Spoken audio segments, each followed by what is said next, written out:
So we are going to start off with this nice medium orange color, and I'm taking my number 6 round brush. I'm just doing these little dots, little stipple marks to create a circle, and it's to the top left. It's not right in the middle because we're going to create this flower in that section of the paper. So we're going to do 2 more blooms, and I don't want to be smack dab in the middle because that's going to create this really weird look in my composition. Now, if we're doing middle and then we're adding something around to create this symmetry makes sense to our brain, and it gives us a sense of comfort. But when it comes to composition and even aesthetics, asymmetry or something that is uneven is just more appealing to the eye. So we are mixing up a nice red and pink combination here.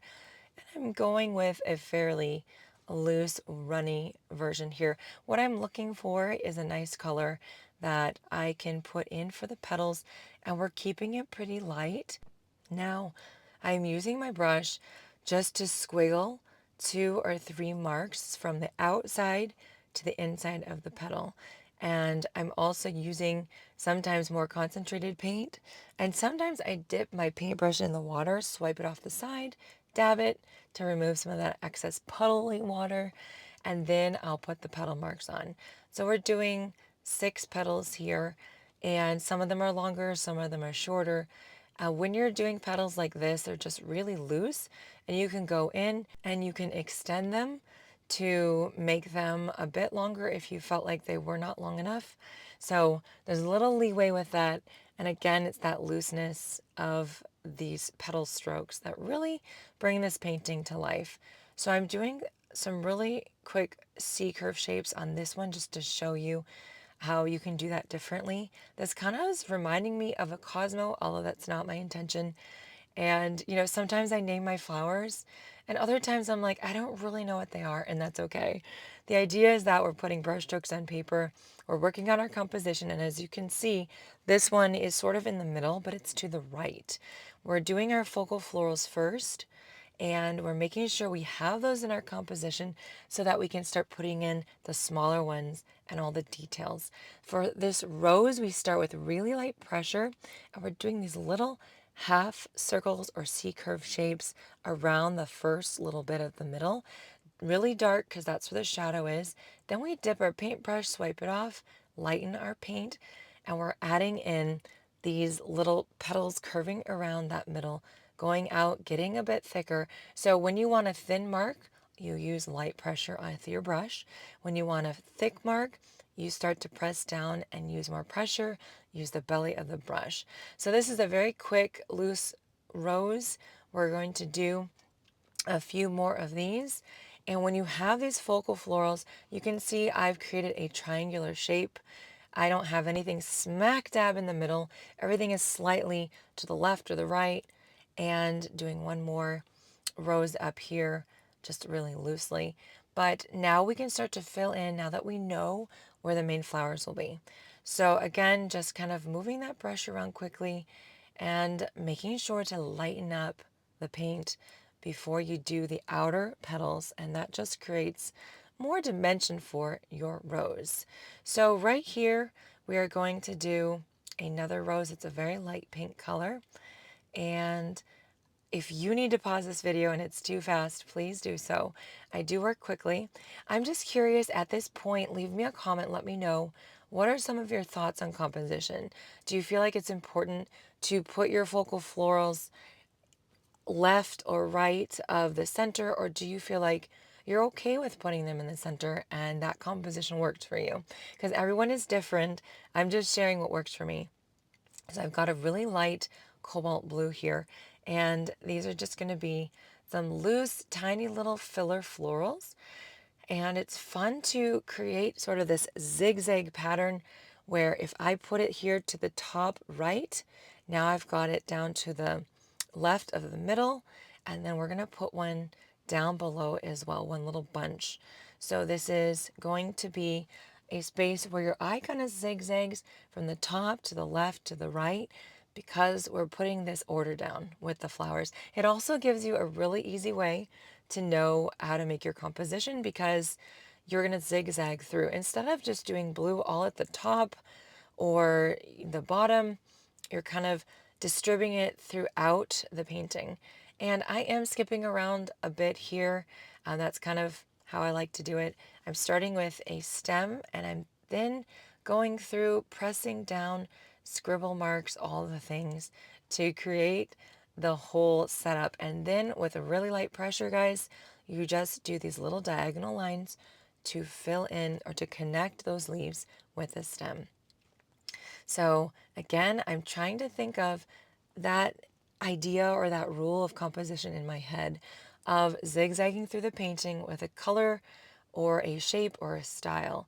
So in this case, it's just really loose, small leaves with this lovely kind of medium tone green.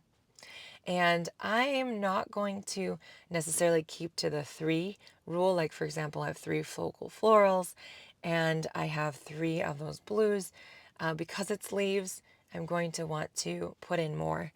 So the idea of doing 3 or 5 or 7, what is that about?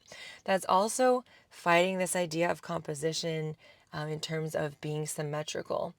Now, if you want to be symmetrical, you would put in 2 flowers or 4 flowers or 6.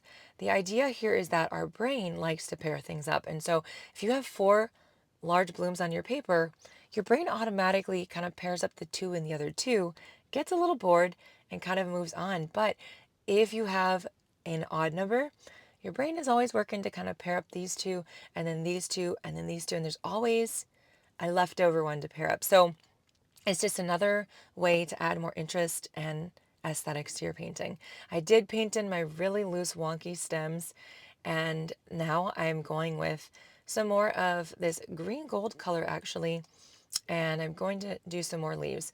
So I want to create a contrast between different shades of green and different colors of flowers, and we're going to do texture when we do our second layer. We want to do different sizes of flowers, and the idea that I like to try to do is just to create variety. So now I'm putting in a second floral here that's yellow, another one of those really light roses. This one I did the center quickly and then just kind of fluffed some petals around on the sides. Another one here is starting to distribute a little bit more evenly those colors that I already put in. And by doing variety, I'm creating a lot of interest in this composition and hopefully making a painting that is not only fun to look at, but it's beautiful and it's going to keep people's interest a bit more. So now with my number 6 round, I'm just quickly putting in some stems for the blue flowers. And we are just making that first stem from the top to the bottom, and then some little diagonal lines that kind of go off on the sides to connect everything together. Connection is a big element. It's really important that everything kind of flows together and that the eye has a lot of elements to look at. Right here, I felt like I needed to add in a little bit more of those leaves just to make sure that things are filled in nicely. Now I'm using a concentrated green here and I'm going over my stems, and you can see that I'm making them kind of wonky still so that they're just not stick straight. I feel like that's kind of boring sometimes. I just wanted to make sure that we add a few more elements to those pieces as well. So now I've got this beautiful aqua color and I'm using that for my splatter. I just mix up a light version and then I flick my brush around to create the beautiful splatter. I'm going to now start with my second layer now that my flowers are dry and I've got a more concentrated amount of pink. So what I'm wanting to do is just to fancy up and dress up these flowers. Now I'm not covering up everything. I'm actually not painting a lot here, but I'm going to just outline some of these petals to create the differentiation between one petal and the other. In other areas, I'm going to just kind of focus on the middle parts.